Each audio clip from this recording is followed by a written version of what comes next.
Kita sekarang looking forward ke depan. 2026 strategi apa yang akan Anda kerahkan untuk asuransi Sinarmas? Roadmap-nya apakah sudah ada dan ekspektasinya 2026 akan seperti apa? Ya. Oke, jadi despite kata orang 2026 masih belum akan baik, tapi kami sungguh percaya kita biasakan juga di kantor untuk instilling the motivation untuk our team untuk stay motivated gitu. Dan kita melihat sebenarnya mempersiapkan bahkan mulai dari Q2 kemarin kami sudah mempersiapkan proyek-proyek apa yang akan kita lakukan dan kita persiapkan mulai tahun ini untuk preparing for next year.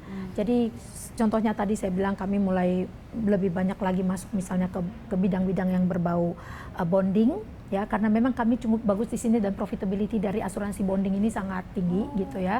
Jadi kami memang push, kalau dulu cabang-cabang kita itu rely on mobil, asuransi kendaraan bermotor, dan karena asuransi kendaraan bermotor memang sedang mengalami masa-masa seperti ini, jadi we have to go out gitu ya, harus cari jalan lain. Jadi kita juga mulai tekankan semua cabang-cabang kita di daerah untuk mulai masuk ke lini lain. Kita dulu juga banyak produk-produk kita di sekitar bond, ada juga shorty bond dan lain sebagainya. Ini kita mulai kembangkan kembali dan semua tim-tim kita train kembali, baik bukan hanya tim pimpinan cabangnya tapi ke tim-tim kecilnya untuk bisa saling collaborate malah. Jadi we have to collaborate more untuk bisa beating next year, karena next year is another challenge. Yes, we have to beat it. Ibu Bu Dumasi, cabang untuk asuransi Sinarmas di berapa provinsi dan untuk karyawan ada berapa ya? Ya, jadi kita ini punya cabang itu di semua provinsi. Okay. Ya, jadi seluruh provinsi yang ada di Indonesia kita sudah ada. Jadi totalnya sekitar 200 lebih.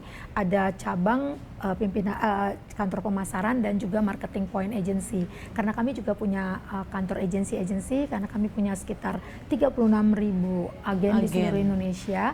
Umumnya asuransi umum tidak jarang yang punya agen gitu, tapi kita punya agen dan juga yang certified itu. Jadi ada yang mungkin ada yang belum certified, tapi yang berjualan, yang boleh berjualan itu adalah yang certified gitu. Ya. Untuk karyawan sendiri jumlahnya? Karyawan sekitar 600 sampai 700-an gitu ya. Karena sekarang kita banyak pakai mitra juga. Betul, asuransi Sinarmas itu sudah berdiri dari tahun 85 ya. Berarti sudah 40 tahun. Iya, 40 tahun.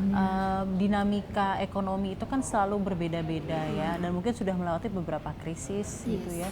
98 mungkin ya untuk Indonesia, lalu 2008 ya, setiap 10 tahun sekali ya. Waktu itu ada kredit perumahan di Amerika Serikat yang mandek, yang akhirnya juga berimbas ke banyak negara. Lalu 2020 kita ketemu COVID dan lain-lain.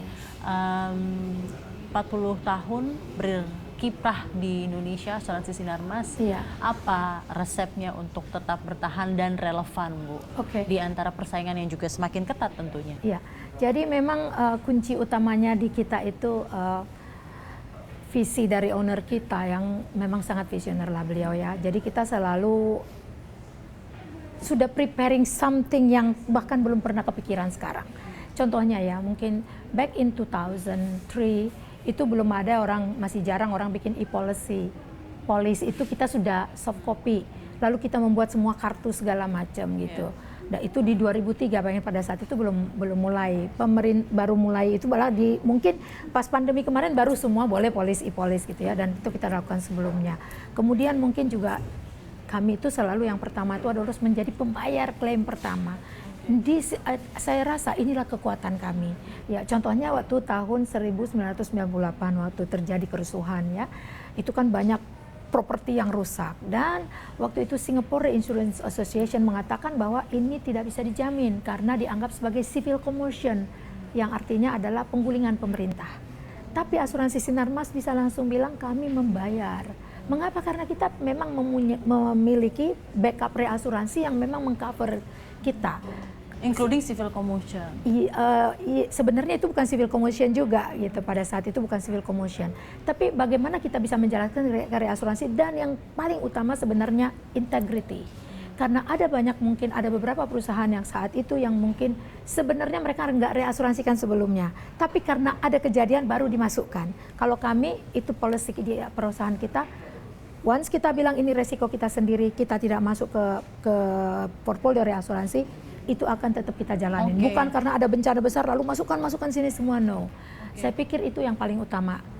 When we do the business with integrity, saya rasa Tuhan akan bukakan jalan-jalan juga. Betul sekali. Contohnya Mbak, mungkin di 2002 waktu banjir besar Jakarta, Medan dan Surabaya, kami menelpon, tim telemarketing kami menelpon seluruh klien kita dan menanyakan bagaimana kondisi mobilnya. Ada yang terendam, di Kelapa Gading kan dalam sekali ya, terendam sekian gitu. Dari situ kita berhitung kira-kira kan berapa sih kerugian kita waktu itu tahun 2022 kita perkirakan senilai 40 miliar. Kami lapor kepada Pak Indra Wijaya, Bapak bilang ya udah seluruh keuntungan sebelum-sebelumnya kita buat untuk membayar ini. Lalu kami umumkan keesokan harinya bahwa seluruh pemegang polis asuransi kendaraan meskipun tidak memiliki asuransi banjir kita cover.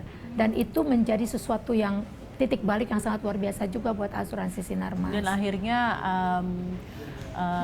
keberpihakan untuk klien Anda itulah yang menjadi competitive advantage Anda dan mau-to-mat kepuasan pelanggan dan klien nasabah itu ya, bahwa Anda dan perusahaan dari asuransi Sinarmas ini memiliki integritas yang luar biasa untuk selalu memberikan yang terbaik.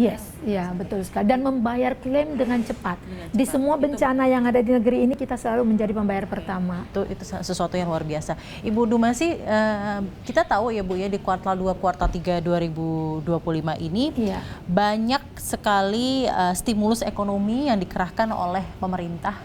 Ya, untuk mendorong daya beli masyarakat lebih lagi. Kemarin ada penempatan dana 200 triliun di Himbara untuk meningkatkan kredit, dan juga optimisme lainnya yang sejak kuartal 2 itu memang pertumbuhan ekonomi sudah di 5%. Kemarin juga berilis di 5,4% ya.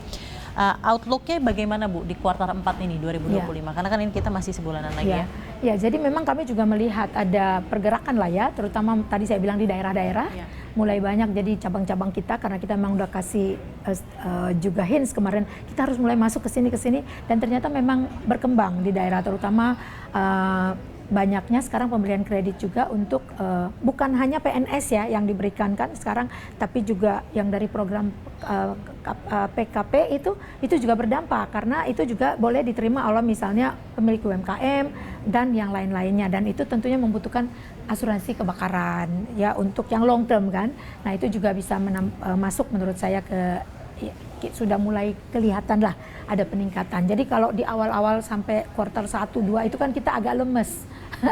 Terus terang agak lemes gitu, tapi 3 dan 4 ini memang kita sudah mulai ada pertumbuhan lah. Oke. Strategi asuransi Sinarmas untuk mengambil peluang di kondisi ekonomi saat ini seperti apa, dan mungkin jalur pemasaran perseroan ke depan dengan adanya semakin maraknya digitalisasi gitu ya.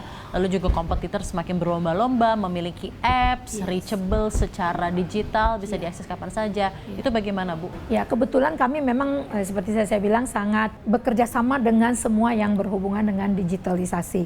Jadi kami sendiri pun semuanya, contohnya sekarang untuk klaim asuransi kesehatan, untuk yang lainnya mereka tinggal sejauh tangan lah, gitu, mereka tinggal memasukkan di situ gitu. Jadi dengan adanya digitalisasi di mana-mana memudahkan kita sebenarnya. Kalau zaman dulu semua kita harus pakai paper dan lama, nunggu papernya dulu datang, misalnya ya asuransi kesehatan kita cover sampai di pedalaman-pedalaman.